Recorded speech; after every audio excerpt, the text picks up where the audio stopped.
Hello everyone, কেমন আছো সবাই? আশা করছি ভালো আছো। তো চলে এলাম নতুন একটা ডেইলি মিনি ব্লগ নিয়ে। তো আমার কয়েকদিন ধরে বিষ্ণুপুরে এক্সাম চলছিল, তোমরা হয়তো জানো। তো সেদিনও গেছিলাম এক্সাম দিতে। তারপরে এই দেখো, এটা হচ্ছে লালবাঁধ। তো লালবাঁধে আমার এক্সাম সেন্টার পড়েছিল।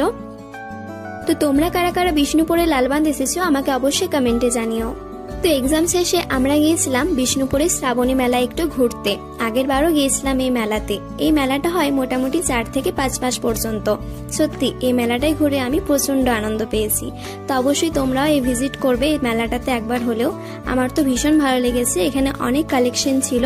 তো এটার একটা আমি বড় ভিডিও বানিয়েছি রাখি বন্দ্যোপাধ্যায়ের চ্যানেলে, অবশ্যই কিন্তু দেখো।